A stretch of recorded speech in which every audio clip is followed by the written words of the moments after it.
Oi, gente. Então, o professor disse que essa semana só deu até isenção em anistia, só que eu já tinha dado isenção em anistia para vocês, porque eu tinha entendido que vocês tinham estudado todas as possibilidades, né, essas mudanças do crédito tributário. Então, eu resolvi fazer essa breve revisão.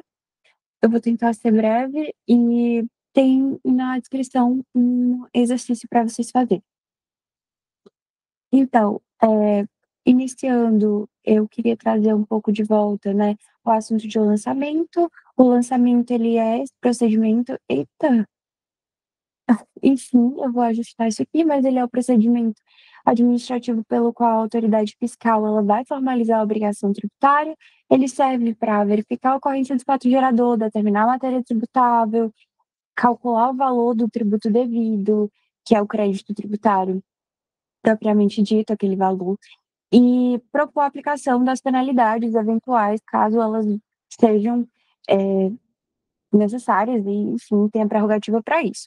A gente tem as modalidades, que são o lançamento por ofício, que quem atua, quem faz esse lançamento é o fisco, e que ele já possui todos os dados, ele calcula e notifica o contribuinte que vai simplesmente pegar o boleto e pagar. O lançamento por declaração, o contribuinte ele vai informar, ele vai declarar os dados para que o fisco possa formalizar, né, pelo procedimento. Então, ele vai calcular com os dados que vão ser fornecidos pelo contribuinte. Então, isso é muito comum no imposto de importação, que a gente traz ali as notas fiscais, o que a gente de fato comprou, para que seja calculada ali a tributação em cima do que a gente declara, né? E por fim, a gente tem o lançamento por homologação, que o contribuinte mesmo próprio vai calcular, né? Vai fazer a declaração e vai, com os dados que ele declara, ele mesmo calcular e ele mesmo fazer o pagamento antecipado, antes que o fisco veja e homologue. A homologação do fisco ela tem um prazo de 5 anos, e caso o fisco não, sei lá, veja esse check-in em 5 anos, é uma homologação tácita. Mas assim que você faz o lançamento, que você realiza o pagamento, já é considerado que foi,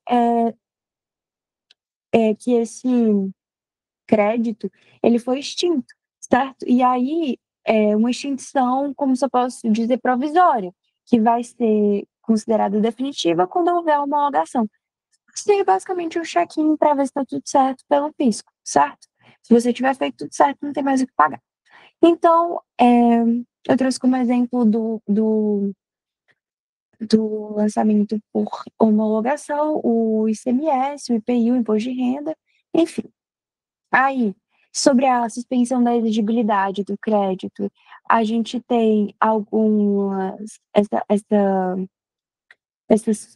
esse congelamento propriamente dito da cobrança, certo? É um prazo X que você vai ter por algum motivo, alguma das prerrogativas que são dispostas no 151 do CTN, que você vai ter para alguma modalidade ali de um tempo a mais, mas enfim, de qualquer forma, durante esse período não vai poder ser proposta uma execução fiscal, seu nome não vai poder ser inscrito em uma dívida ativa, porque você vai estar dentro de uma dessas hipóteses, que são a moratória, que é esse benefício fiscal que vai prorrogar o prazo do pagamento do tributo, enfim, por alguma, geralmente a moratória ela acontece por conta de alguma calamidade pública, algum evento que faça enseje esse tipo de atitude de legislação por parte do governo. A gente tem a moratória de caráter geral. Será que eu consigo trazer isso aqui mais? Eita, ampliar, era isso que eu queria ampliar essa consideração. Acho que sim. Ah, então, peraí, não ampliou nada. Só ampliou esse troço, mas não ampliou nada. Peraí, meu Deus. Deixa eu tirar dessa ampliação Master, Premium Plus. É, deixa eu ver se eu consigo.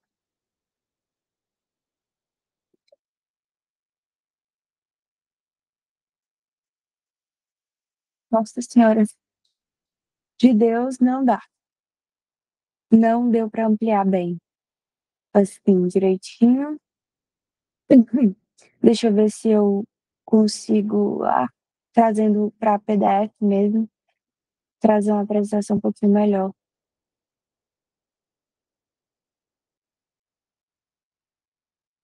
Perdão, gente.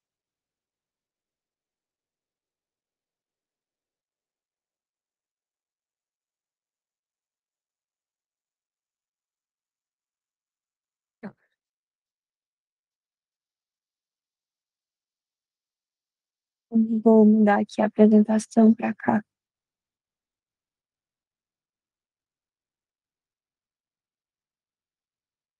Inferno. Ok, vamos lá. Aí eu tenho como formas, né, a moratória, como eu tinha dito, que pode ser de caráter geral, que é concedida de forma ampla para todos os sujeitos passíveis de uma determinada região ou um setor afetado, e de caráter individual, que vai ser concedida mediante um despacho específico da autoridade, com certeza, né, analisando os requisitos da lei, mas que vai ser mais específica, que vai visar um determinado tipo de contribuinte e é menos comum, né? Aí também temos o depósito do montante integral, que é quando há uma ação judicial e aí o contribuinte ele vai discutir essa dívida e para início ele vai para garantir, né, que não seja cobrado uma quantidade, se ele tiver certeza, né, que não seja cobrado uma quantidade de multa, juros muito alta, ele faz o depósito do montante integral, é o depósito judicial. E, assim, o STJ ele diz que o depósito ele só suspende essa exigibilidade do crédito tributário se ele for integral e em dinheiro. E também o STJ ele entende que o depósito, embora ele suspenda essa exigibilidade, ele não vai suspender a mora, ou seja, os juros, se o contribuinte perder. Então, se o contribuinte perder, ele vai ter, obviamente, que complementar os juros do período. Ah, mas e se ele não perder? Gente, se ele não perder, ele não paga de jeito nenhum, né? Porque aí ele não teria que pagar mesmo. O depósito que ele aplicou volta para ele, entendeu? Aí a gente tem as reclamações e os recursos administrativos, que, ao contrário do âmbito judicial, elas são feitas, né, na esfera administrativa, elas não vão envolver um juiz, uma coisa assim, vão envolver no máximo um CARF da vida, umas impugnações, uns recursos, e que, segundo as súmulas vinculante 21 do STF, não é necessário um depósito ou um arrolamento de bens para você recorrer judicialmente ou administrativamente. Justamente, mas é uma garantia, né? Se você tiver, é bom. A gente tem a liminar ou a tutela de urgência, que é quando você entra, né, com essa ação e aí você consegue uma liminar, que é uma coisa mais rara, mais difícil, geralmente quando você realmente tem direito àquela coisa, né, porque tem o fumus boni iure, e enfim, todas aquelas questões para você conseguir, mas caso essa liminar seja cassada, seja derrubada e revogada, né, eventualmente, o contribuinte ele vai perder a ação e a ação vai cessar de forma retroativa. E o crédito ele vai voltar a ser exigível, mas com todos os juros e as multas deste o vencimento original. A gente tem um parcelamento, que é um programa. Tudo isso depende de lei, porque a gente tem o princípio da legalidade tributária, tá, gente? Mas ele é um programa que deixa muita coisa discricionária ao, ao governo, tá? À administração. E nesse programa, o contribuinte ele vai ter alguns requisitos, caso ele queira, para regularizar a dívida com o fisco, tipo um acordo entre partes, em parcelas mensais, ao invés de um pagamento único. Então, vai suspender, de certa forma, aquela execução fiscal da dívida integral. Mas você vai ter que fazer o pagamento daquele valor parcelado, certo? Essa adesão ela vai oferecer uma redução de multas e juros, mas não é uma isenção, não vai tirar todos os juros e multas, você vai pagar com juros e multas, que nem cartão de crédito, tá? Cartão de crédito é sem multa, mas tem os juros. E além de suspender essa exigibilidade da dívida, ela vai evitando a execução judicial, né? Aí o devedor, ele pode obter aquela, isso é muito comum para as pessoas jurídicas, como eu tinha falado no slide anterior, aquela certidão positiva com efeitos negativos, e isso é muito importante para pessoas jurídicas, para que elas possam, por exemplo, concorrer em licitações, certo? E caso as parcelas elas não estejam pagas, o contribuinte ele é excluído, tá? Ele perde o benefício e a cobrança integral ela é retomada, eles entram com uma execução fiscal. Aí a gente tem as modalidades de extinção do crédito tributário. A extinção é realmente quando chegar ao fim daquela obrigação tributária, ou seja, a dívida ela deixou de existir. Gente, desculpa por isso aqui, tá? Eu com certeza vou ajustar antes de colocar para vocês, mas foi porque eu realmente fiz com muita pressa, porque tem muita coisa e agora tá no período de extensão da outra turma, e, enfim, é isso, tá? Sinto muito. Mas, enfim, explicando, a dívida ela vai deixar de existir e o fisco ele não pode mais realizar qualquer ato de cobrança, certo? Então, o CT traz essa prerrogativa do artigo 156 de forma taxativa, com as modalidades de extinção, que a gente tem a mais comum e a mais ideal de todas, que é o pagamento, certo? É, e aqui a gente tem que, assim, caso você tenha muitas dívidas com o fisco, uma ordem de preferência de pagamento, tá? Primeiro, os débitos próprios, ou seja, os débitos das obrigações de cunho cível mesmo, tipo assim, você está devendo aluguel, coisas assim, que não tem a ver com o fisco. Aí depois, as contribuições de melhoria, depois taxas, depois impostos, e depois, por ordem crescente de prescrição, e depois ordem decrescente de valor. E aí a gente tem a questão da restituição, que é o direito de reaver valores pagos de forma indevida. Em tributos indiretos, tipo ICMS ou IPI, o artigo 166 ele exige que haja uma prova que o contribuinte assumiu esse encargo financeiro e que realmente ele foi o onerado em questão para que ele possa ser restituído, ou que ele seja eventualmente autorizado para alguém que foi onerado para receber, ok? Aí a gente tem a compensação, que é como se fosse um acerto de contas, digamos assim, onde o contribuinte ele é simultaneamente credor e devedor na mesma fazenda pública. E aí isso, obviamente, assim como todas as demais causas de modificação, né, do crédito tributário, vai exigir lei, e que autorize e discipline como são, quais os requisitos dessa compensação.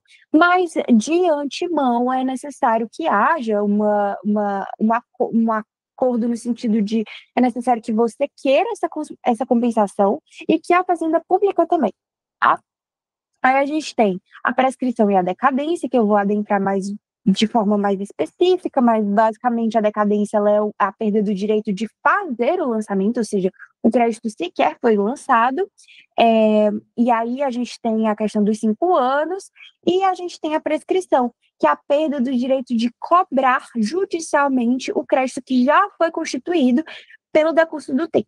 Tá? Então, a perda do direito de inscrever a dívida ativa e de comprar aquele valor, porque passou os 5 anos desde que foi lançado, desde que o contribuinte foi notificado, você lembrou, você, enquanto fisco, falhou, né? Essa extinção por prescrição ou decadência ela deve ser declarada de ofício pelo juiz, por se tratar de matéria de ordem pública. Aí, a gente tem pagamento antecipado e homologação, que são modalidades específicas do lançamento por homologação, tá? Que vai ocorrer quando o fisco homologa, ou seja, concorda com o pagamento que foi realizado pelo o contribuinte, isso vai extinguir o crédito tributário, tá? E a homologação ela vai poder ser expressa, ou seja, quando o fisco vai auditar de forma, né, de maneira formal e concordar com ele olhou o conteúdo do lançamento e concordou e viu que estava tudo certo, ou tácito, ou seja, ele perdeu o prazo e a pessoa já pagou, então foi isso. Aí a gente tem a conversão do depósito em renda, o depósito do caso da suspensão, quando você vai entrar com a ação judicial, e aí você perde essa ação judicial e você precisa extinguir essa obrigação. Como ela vai ser extinguida? conversão do depósito em renda, ou seja, vai virar receita, né? Esse depósito, esse valor, né, depositado vai virar receita.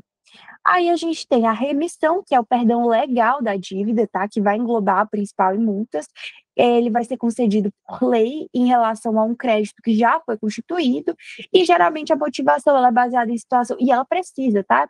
Ter esse cunho de é, baseada em situação econômica do contribuinte, na questão do valor da dívida ser irrisório e nem valer a pena você cobrar aquela pessoa, ou razões realmente de equidade, tá? Aí a gente tem a transação, que constitui esse acordo entre o fisco e o contribuinte para extinguir a dívida, e esse objetivo, ele tem o objetivo realmente de terminar ou de prevenir um litígio. Então, vai exigir, como sempre, lei específica, e que geralmente vai envolver uma negociação de descontos e juros, e não no valor principal de tributo. O que isso tem, assim, de muito diferente da questão da. Ah, mas o que isso tem diferente da compensação? A compensação, você tem um valor para negociar já, tá? Então, você tem como se fosse um débito com a Fazenda Pública e um crédito também. Mas, nesse caso, você não tem o débito, você simplesmente está devendo um valor que, geralmente, esses valores são muito altos. A minha professora de Tributário 2, eu não fui aluna do Vera de Tributário 2, ele não era professor de Tributário 2, ele só foi meu professor de Tributário 1. Mas a minha professora de tributário 2, ela era procuradora, e ela me falou que isso acontece muito em situações em que a dívida em si ela é muito alta, mas se, sei lá, ela é tão alta que se ela fosse reduzida pela metade já valeria a pena, porque ela é melhor receber a metade do que não receber, entendeu? Do que correr o risco de não receber. Então, é acordado. Geralmente são com pessoas jurídicas que têm muita relevância financeira ali. Claro que não é decorrente de dolo, nem de fraude, nem de nada assim, tá, gente? Porque isso já é diferente. Aí a gente tem a consignação em pagamento, que é quando essa ação judicial é utilizada, né, pelo contribuinte que deseja pagar o tributo, mas ele é impedido por circunstâncias como a recusa injustificada do fisco em receber, a bitributação, ou seja, dois entes cobrando o mesmo fato gerador. Ou seja, imagina que eu comprei, é muito difícil isso, mas imagina que eu comprei um carro no Piauí, mas eu moro no Ceará. E aí, obviamente, se eu comprei o carro no Piauí e tudo, e registrei, sei lá, fiz um negócio, eu estou devendo ao Piauí o meu IPVA. E aí eu recebo uma cobrança do Piauí e outra do Ceará para pagar IPVA. Como é que eu faço? Entendeu? É tipo isso. Enfim, aí eu tenho a decisão administrativa irreformável, ou seja, quando o contribuinte ele tem o êxito na discussão do crédito na última instância administrativa, né, tipo CARF, por exemplo, e aí essa decisão final vai impedir a cobrança futura pelo fisco. Né? Tipo assim, acabou, já foi decidido, aquela pessoa não tem o que pagar, ela tem o direito, aí e excluiu. Aí a gente tem o caso da decisão judicial transitada em julgado, que seria no caso entrou com depósito, deu tudo certo, o depósito volta para mim. Caso ele tenha depositado, né, mas pode ser também no caso da liminar, enfim, vai ser de caso para caso. E tem essa exceção aqui da dação de pagamento dação de pagamento de imóveis, que é essa quitação da dívida tributária mediante a entrega de um bem imóvel ao fisco. Isso aqui exige uma lei específica para que haja a regulamentação dessa dação e também necessita de uma aceitação expressa do fisco. Aí a gente tem aqui a decadência, a prescrição e as formas que são as formas de extinção pelo decurso do tempo, tá? Eu falei que seria um pouco mais complexo. Então, o conceito de cada uma. A decadência é a perda do direito do fisco constituir o crédito, ou seja, fazer o lançamento. Já a prescrição é a perda do direito do fisco de cobrar judicialmente, a juiz da execução fiscal, um crédito que já foi constituído, ou seja, já foi lançado. Aí o momento da decadência ocorre antes do lançamento, e a prescrição depois do lançamento. O objeto, né, da decadência atinge o direito de lançar, e o objeto da prescrição atinge o direito de agir, de entrar com a ação de execução. prazo de ambas é 5 anos, mas a contagem do prazo da decadência, inclusive já vieram me perguntar, ainda nem respondi por realmente falta de tempo, mas assim que possível eu vou responder. Ele vai depender aqui da modalidade do lançamento, tá, gente? E da circunstância também. A primeira regra é a do lançamento por ofício ou por declaração, que é no caso do artigo 173, inciso 1º, tá? Caso do lançamento por ofício ou por declaração, a gente sabe que quem tem aqueles dados e aquelas coisas todas, tipo assim, no caso da declaração já é um pouco mais sensível porque o dado é entregue pelo próprio contribuinte. Mas no caso do lançamento de ofício, é o próprio fisco que tem os dados, que tem tudo, que faz o cálculo, enfim. E aí, nesse caso, o prazo ele vai começar, né, o prazo de 5 anos, ele vai começar no primeiro dia do exercício seguinte. O que é o exercício seguinte? Exercício financeiro. Então, a gente sabe que tudo no âmbito orçamentário é contado de ano em ano. É diferente o tempo no âmbito orçamentário. E o âmbito de exercício financeiro, gente, por exemplo, eu fui cobrada, na verdade, eu fiz a declaração, foi feita a declaração em 2025, então só começa a contar essa decadência. Na verdade, é porque aqui é no caso de decadência, então, perdão.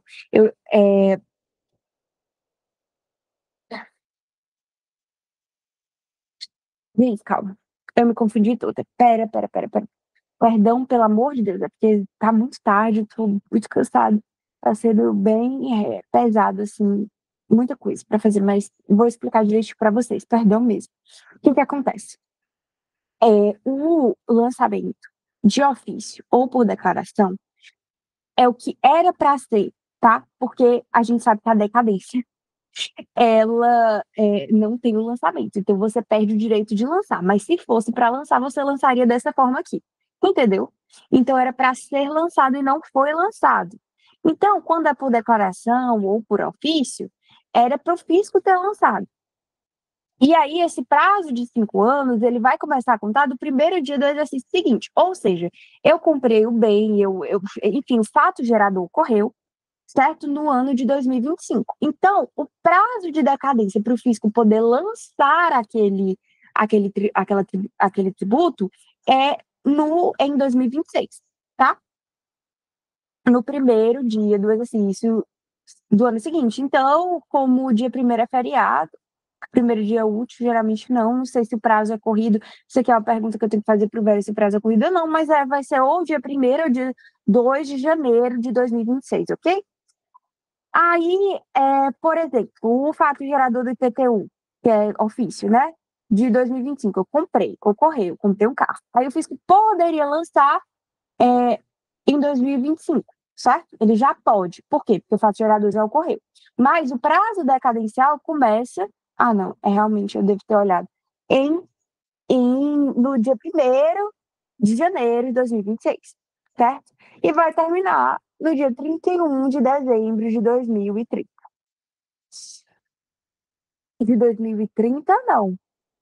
De 2030 eu tava louca, porque eu sou um lixo em matemática, mas não é 2030 não, eu vou corrigir isso aqui, 2031, gente, pelo amor de Deus. 2026, se começa a contar do primeiro dia do exercício seguinte, só vai fazer um ano em 2027, então 2027, 2028, 2029, 2030, 2031, eu tava louca aqui quando eu tava fazendo isso aqui, mas que eu sou horrível em matemática, eu mesmo não tava me entendendo, mas pelo amor de Deus, gente, 2031, eu não vou botar isso aqui do jeito que tá, porque tá horrível. Parece que eu enfiei aqui minha cara no teclado e não foi, mas é 2031, ok? 5 anos a partir do exercício seguinte. Mas é bom que vocês me veem errando, porque vocês poderiam errar também, e aí a gente é humano, né? Aí a gente tem a regra 2 do lançamento por homologação, que era que haveria, ok? O pagamento antecipado.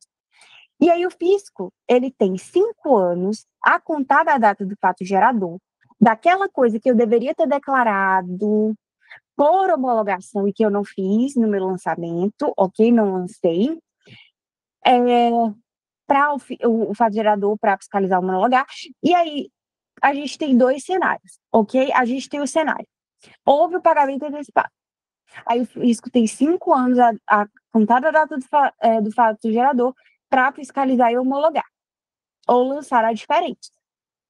Isso aqui já como é a homologação, por que a gente chama de decadência? Ai, Dodora, mas se já teve o lançamento, por que chama de decadência? Tá, ok, já teve o lançamento, mas o lançamento não foi analisado e dado check-in pelo fisco. E a gente considera realmente tudo direitinho quando ocorre isso, certo? Então, quando não ocorre isso, esse check-in nesses 5 anos, ele não pode mais dar esse check-in. Ah, isso aqui significa o tempo da execução? Não tem nada a ver com a execução isso aqui, tá? É o direito dele dizer se está certo ou se está errado. Se o lançamento foi feito bem ou se não foi feito, entendeu? Porque ele atua nesse lançamento. Ele atua dando ok? Atua dando ok, mas atua. Aí a gente tem o cenário B. Nem pagaram, nem lançaram, certo? Ou porque houve dolo, ou porque houve fraude, enfim. Aí, nesse caso, não vai ser, né, a regra do 154, parágrafo. A gente vai contar de volta a regra do 173, inciso primeiro. E aí o prazo ele vai voltar a ser do primeiro dia do exercício seguinte do fato gerador. Por quê? Porque houve dolo, houve fraude. E a culpa não foi do fisco, foi minha. Mas aqui, na regra do 150, parágrafo 4, a culpa foi do fisco. E como a culpa foi do fisco, aí eu tenho essa prerrogativa, porque eu fiz a minha parte, eu lancei, eu fiz a declaração. Então, ele não pode chegar dizendo e contestando aquele valor 6 anos depois. E aí isso se conta a partir de quando, Isadora? Se conta a partir, e aí desculpa não ter trazido, porque eu realmente fiz um péssimo material, sinto muito, o artigo 150, parágrafo 4 do CTN, ele fala o seguinte: se a lei não fixar prazo para a homologação, será ele de 5 anos, a contar da ocorrência do fato gerador. Expirado esse prazo, sem que a Fazenda Pública tenha se pronunciado, considerar-se-á homologado o lançamento e definitivamente extinto o crédito, salvo se comprovada a ocorrência de dolo, fraude ou simulação. Então, meu bem, o que ocorreu aqui? Ok? Eu não vou nem contar da época que foi feito o lançamento, se bem que o lançamento sempre é feito na época mas é do ano que aconteceu o fato gerador, que eu não sei, porque era para ter sido lançado no mesmo ano, porque a gente tem que lançar no mesmo ano, ok? E aí, eu vou ajeitar isso na atividade. Ai, meu Deus, cadê? Onde é que eu tava? Ai, meu Deus, onde é que eu tava mesmo? Porque eu tenho que baixar meu PDF, meu Deus. Tá tão tarde. Só quero achar o PDF. Não é possível que eu não esteja achando um PDF, minha gente. Ah, tá aqui. Aí, contagem do prazo. Aí aqui, ai meu Deus, ainda tem isso, né? Antecipação da data da contagem, tá? Antecipação da contagem. Se eu fiz que iniciar uma fiscalização antes do dia 1º de janeiro do ano seguinte, o prazo de 5 anos é antecipado e começa a contar da data da notificação dessa medida. Ok? Ok. Vamos que vamos. Aí a gente tem a contagem do prazo de prescrição, que é de 5 anos. Termo inicial. A contagem dos 5 anos começa na constituição definitiva do crédito. Isso ocorre quando a dívida não pode mais ser discutida administrativamente. Após o prazo para recurso administrativo, exemplo, 30 dias após a notificação do lançamento, se o contribuinte não recorrer na data da decisão administrativa, que é quando o contribuinte recorrer, perdeu na última instância. Aí a gente tem essa contagem de 5 anos na constituição definitiva do crédito. Essa constituição definitiva ocorreu o lançamento, você eventualmente fez as suas respectivas impugnações administrativas e está tudo certo. Passou o prazo para o teu recurso administrativo, tu não fez o teu recurso administrativo, ou quando tu fez, tu perdeu, e aquele prazo é valendo. É o prazo, ok? A gente pode ter algumas causas de interrupção da prescrição, que é no caso de interrupção mesmo do prazo zerar e começar a contar 5 anos novamente, tá? E a principal causa é que é pela citação pessoal, ok? Pela citação a interrupção ocorre pela citação pessoal, mas o STJ pacificou, dizendo que na execução fiscal basta o despacho do juiz para ordenar a citação para interromper a prescrição. O que isso significa, Isadora? Significa que o fisco agiu. Nesses 5 anos, ele entrou, ele fez o que a prescrição aconteceria caso ele fosse inerte. Então, ele entrou com a ação de execução fiscal e, eventualmente, você foi lançar, quer dizer, você foi citado. Só que, no caso, vai que você está fugindo de ser citado e aí isso prejudica o fisco. Não, o STJ disse que na execução fiscal basta que o juiz dê o despacho que ordena a citação para que se interrompa a prescrição. E aí a gente tem outras causas, que é o protesto judicial, o parcelamento, que é o ato de reconhecer a dívida, propriamente dito, porque quando eu entro num programa de parcelamento, eu estou dizendo, essa dívida é minha, eu sei que eu tenho essa dívida. Aí a gente tem a questão da prescrição intercorrente, que eu já expliquei, que é uma questão puramente processual, que ocorre quando essa execução fiscal ela fica paralisada por inércia do fisco, quanto por falta de dinheiro seu mesmo, tá? Não tem bem a penhorar. E aí, o que pode acontecer, né?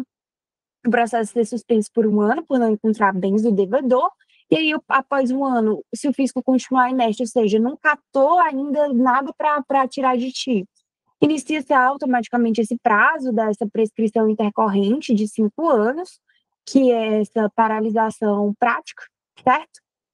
Daquele processo. Aí a gente tem a exclusão do crédito tributário, propriamente dito, que vai nascer, que a obrigação tributária vai nascer, tá? Mas a lei ela vai impedir que o crédito seja constituído. O lançamento aqui vai ser dispensado. Não, vai depender. Mas a gente tem a exclusão. Gente, eu não sei porque que eu fiz isso daqui, eu não estou nem mais entendendo nada. Eu peço mil desculpas para vocês. Mas, por fim, a gente tem as hipóteses de exclusão, são isenção e são anistia, tá? A isenção é essa dispensa legal para o pagamento do tributo. Então, você não é obrigado a pagar aquele tributo. Isso ocorre muito com o imposto de renda, que eu falei. Por exemplo, pessoas com câncer, pessoas com. Aí, no caso do imposto de renda, eu sei das pessoas com câncer, mas também ocorre alguns impostos de isentarem pessoas com TEA. Por exemplo, acho que, não sei se é IPVA em alguns estados, enfim. É isento, ou seja, essa pessoa, esse contribuinte, por alguma condição que ele tem, vai ser isento mesmo de pagar, ou seja, da obrigação principal. Mas ele continua tendo que fazer as obrigações acessórias, que é declarar, fazer essas coisas, a depender, né, da questão. Por exemplo, se for imposto de renda, ele continua tendo que declarar, ele só não vai pagar. Aí a gente tem a anistia, que é quando você já não, você tinha que pagar, você não pagou, tá? E aí o que vai ser anistiado não é o valor do tributo, porque você vai ter que pagar o tributo, mas você vai pagar esse tributo como se ele tivesse sido cobrado pela primeira vez. Então você não vai pagar nem juros e nem multa, tá?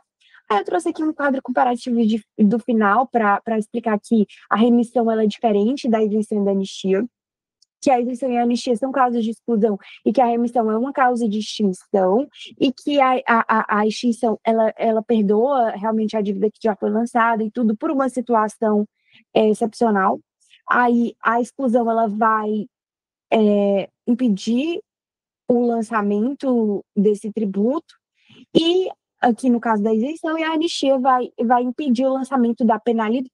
E é isso, gente. Eu sinto muito pela demora e sinto muito por essa bagunça, mas é porque essa semana foi muito corrida mesmo. Mas qualquer coisa, estou aqui, assim, desculpa pela demora para responder também, ainda nem respondi alguns alunos, mas é porque realmente muita coisa. Isso, vou tentar me onerar menos. Vou tentar me organizar. Mas, enfim, espero um pouco de compreensão de cada um. E um grande beijo para todo mundo.